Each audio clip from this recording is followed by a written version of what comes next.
Hello friends, welcome to Vishakha astro channel. Vishakha astro channel में आपका स्वागत है। राहु की ट्रांजिट के बारे में अलग अलग जन्म लग्न के लिए हम कुछ बातें बताई और आज हम बात करेंगे मीन लग्न के जातकों के लिए मेष राशि का राहु कैसा फल देगा और कैसी सावधानी रखनी होगी। तो ये मीन लग्न के लिए आज हम बात करेंगे, वो इस एपिसोड का आखिरी वीडियो रहेगा। हमने मेष से मीन राशि तक, मतलब मेष से मीन लग्न तक सब जन्म लग्न के लिए चर्चा की विस्तृत में राहु की ट्रांजिट के बारे में। तो आज हम बात करेंगे मीन लग्न के जातक के लिए। अगर आपकी हॉरोस्कोप में फर्स्ट हाउस में 12 अंक लिखा है, 12 अंक, तो आप मीन लग्न के जातक है। आपका राशि अधिपति जुपिटर है, गुरु। आप ब्रॉड माइंडेड है। तो ये तो ठीक है, फिर भी आज आप अभी तक, मतलब 12 अप्रैल लास्ट मंथ से जो राहु आ गया है मेष राशि में, तो मीन राशि छोड़कर पहले मीन राशि में था, क्योंकि उल्टा घूमता है राहु। तो मेष राशि में आया, लेकिन जब मीन राशि में था अगले पीरियड में, तो अभी तक आप टेंशन में जी रहे थे। आपके माइंड पर टेंशन रहता था। आप जो भी काम करते थे उसका रिजल्ट नेगेटिव आता था। आपकी सोच बड़ी बड़ी थी, आप बड़े बड़े सपने देखते थे, लेकिन आपका कुछ काम होता नहीं था, विपरीत रिजल्ट मिलता था। उसका अंत आ गया, समझो। अच्छी बात है, क्योंकि राहु निकल चुका है और जन्म लग्न में से जगह खाली करके सेकंड हाउस में आ गया है। तो एक बात तो सही है कि आपकी जन्म कुंडली में राहु अच्छा होना जरूरी है, अगर अच्छा रिजल्ट पाना है तो। क्योंकि राहु सिक्के की दो बाजू की तरह होता है। अगर राहु अच्छा है, मतलब तीसरा, छठा या 11वां भुवन में है कुंडली में, तो बहुत अच्छा माना जाता है। कन्या राशि में है, बुध के साथ है, तो ये सब चीजें देखनी पड़ती है। अगर ये राहु अच्छा है तो आपको जरूर अच्छा फल इस वक्त मिलेगा। सेकंड हाउस में फाइनेंशियल मैटर, क्योंकि राहु जो है वो सडन इफेक्ट वाला प्लेनेट है। कोई भी चीज, कोई भी रिजल्ट अचानक देता है, ब्लास्ट जैसे हो गया। तो फायदा, अगर कुछ धन प्राप्ति होती है तो भी अचानक हो जाती है, आपको पता भी नहीं चलता है कि अरे मैंने तो सोचा ही नहीं था, इतना बहुत मुनाफा हो गया, इतना सारा धन मैं कमा लिया। लेकिन राहु अच्छा है तो, अगर राहु अच्छा नहीं है तो आपकी बाजी उल्टी पड़ेगी। आपका सेविंग्स जो है वो खर्च बढ़ा सकता है राहु। तो आप सोच समझ के खर्च कीजिएगा, प्लानिंग करके। तो ये बात आपको ख्याल रखनी है, क्योंकि राहु जो सेकंड हाउस में आया है, second house is house of finance, stock of money, bank balance, fix deposit, share बाजार में मूड़ी रोकाण, ये सब चीजें जो होती है, वो पैसा, कैश, हार्ड कैश। तो सेकंड हाउस में राहु आया है तो उसका फल विपरीत रहेगा। आपने सोचा भी नहीं ऐसा रिजल्ट आ सकता है। तो आपको सोच समझ के फाइनेंशियल मैटर में डिसीजन लेना है। जो भी आप खर्च करो तो जरा सोच समझ के करना है। और दूसरी बात यह है कि कुटुंब स्थान भी है, परिवार का स्थान भी है सेकंड हाउस। बीबी, बच्चा, भाई बहन, ये सब परिवार, एक छोटा सा परिवार होता है सब लोगों का। तो आपके परिवार में भी एक कुटुंब स्थान भी सेकंड हाउस है, वहां राहु आया है। तो राहु, और तीसरी बात यह है कि वाणी, आप जो भी बोलते हैं, स्पीच, वो उसका स्थान भी है सेकंड हाउस। तो आपको राहु आया है तो क्या होगा?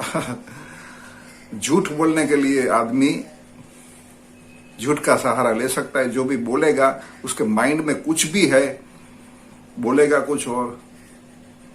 अगर ये लोगों को पता चल गया कि आप झूठ का सहारा ले रहे हैं तो आपसे आपके परिवार के सदस्य नाराज होंगे। आप जो भी बोलेंगे, आपकी वाणी में कुछ कटाक्ष रहेंगे। तो किसी के साथ भी अगर रिलेशन अच्छा मेंटेन करना है तो आपकी वाणी आपको इंप्रूव करनी पड़ेगी। आपकी स्पीच जो आप बोलने जा रहे हैं, बोलते हैं सबके साथ, तो उसमें बहुत सावधानी रखनी है। ज्यादा गुस्से के साथ नहीं बोलना है। क्योंकि राहु महाराज जो बैठा है, आपको कुछ ना कुछ मुंह में से वाणी निकल जाएगी तो आपका नुकसान हो सकता है।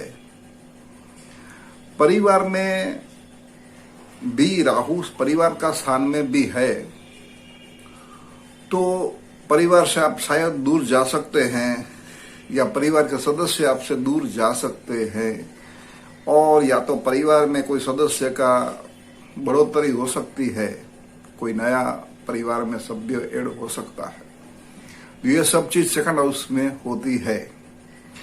तो राहु पांचवी, सातवीं और नौवीं दृष्टि से भी देखता है। उसकी दृष्टि 3 प्रकार की दृष्टि होती है।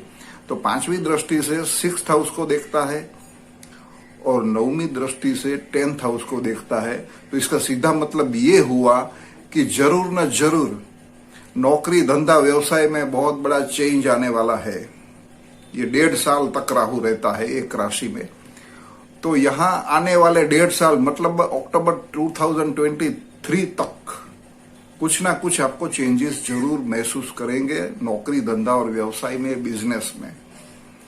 क्योंकि 7th हाउस जो बिजनेस पार्टनर का भी स्थान होता है, वहां भी दृष्टि पड़ती है राहु की।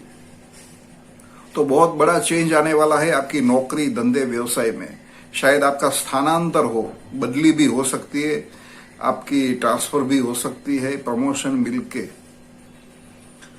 और नौकरी में भी तो ये बात सही है, और चेंज हो सकता है आपकी ड्यूटी में, नेचर ऑफ वर्क। और साथ में अगर आप बिजनेस करते हैं तो बिजनेस में भी बहुत बड़ा चेंज हो सकता है, पॉजिटिव या negative, depends. I can't say which type of change you will get, लेकिन चेंज जरूर आने वाला है। कैसा चेंज लाना है वो आपके ऊपर आधारित है। आपका प्रोफेशन कैसा है, आपका क्वालिफिकेशन कैसा है, आपका एक्सपीरियंस कैसा है। तो ज्यादातर फायदा होने का चांसेस ज्यादा है। तो ये सब चीजें जो है वो आप महसूस करेंगे, और उसे सोच समझ के कोई एडवाइस लेनी है अच्छे आदमी की, एक्सपीरियंस पर्सन की एडवाइस लेना जरूरी है। और रोग शत्रु का स्थान भी है 6ठा स्थान। तो अगर आप कुछ व्यसन है तो आप छोड़ दीजिएगा, क्योंकि यहां राहु जो है वो कुछ ना कुछ बुरी आदतें आपको, अगर उसके साथ कनेक्टेड, जुड़े हुए हैं, तो आपको कुछ ज्यादा बीमारी हो सकती है। कोई तंबाकू, वाइन या और भी कुछ, धूम्रपान, ये सब बंद करना पड़ेगा आपको अगर अच्छे सेहत रखनी है तो, क्योंकि राहु की दृष्टि 6th हाउस पर पड़ती है। तो कोई ना कोई चीज आपके लिए कुछ सडन ऐसा होगा जो आपको डॉक्टर के पास दौड़ के जाना पड़ेगा। लेकिन ओवरऑल कोई इतना बड़ा नुकसान तो नहीं है, लेकिन सावधानी रखनी जरूरी है। कोर्ट कचहरी का भी स्थान है, तो कोर्ट कचहरी के लिए भी आपके अगर केस चलता है तो उसमें भी टर्निंग आएगा। कैसा टर्निंग होगा ये आई कांट से। तो उसमें भी कुछ चेंज होगा, कुछ ना कुछ परिवर्तन जरूर आएगा। और लग्न, if you are married suppose, तो आपके पत्नी के साथ आपके वाणी दोबारा मैं बोलता हूं, आप जो भी कुछ बोलते हैं तो नॉट ओनली आपके परिवार के सदस्य के साथ भी, लेकिन आपकी पति या पत्नी के साथ भी आपको बोलने में बहुत ही ख्याल रखना पड़ेगा। वाणी का प्रभाव कुछ नेगेटिव रिजल्ट दे सकता है, अंडरस्टैंडिंग में कुछ गड़बड़ी कर सकता है, क्योंकि राहु गड़बड़ी करता है। जहां भी जाता है राहु गड़बड़ी का कारक है। तो जरा सावधानी रखनी है रिलेशन में, दाम्पत्य जीवन के लिए। और 10th हाउस जो है वो कर्म स्थान है, बिजनेस कर्म स्थान। आप जो भी कुछ काम करते हैं तो किस प्रकार का काम आप करते हैं उसी प्रकार का आपका जो भी है उसमें भी बहुत बड़ा चेंज आने वाला है राहु की वजह से। तो ऐसा कर्म मत करना कि आपको कुछ नुकसान हो और या आपकी बदनामी हो, क्योंकि जाहिर जीवन का स्थान भी है 10th हाउस। तो कर्म आपको जो भी कार्य करे, क्योंकि राहु जो है आपको गलत रास्ते पर ले जा सकता है। तो पहले आपको कोई भी चीज अच्छी लगती है, लेकिन वो पीछे से आपको नुकसान करने के लिए भी काफी बहुत बड़ी समस्या खड़ी कर सकता है। तो जरा सोच समझ के कोई भी नया प्रोजेक्ट हाथ ऊपर ले तो करे। बाकी तो सबसे ज्यादा ईश्वर स्मरण, आपकी जो भी प्रभु भक्ति ईश्वर स्मरण जितना ज्यादा करे तो आपके लिए बेहतर होगा। All the best, take care. Video देखने के लिए शुक्रिया। Thanks for watching.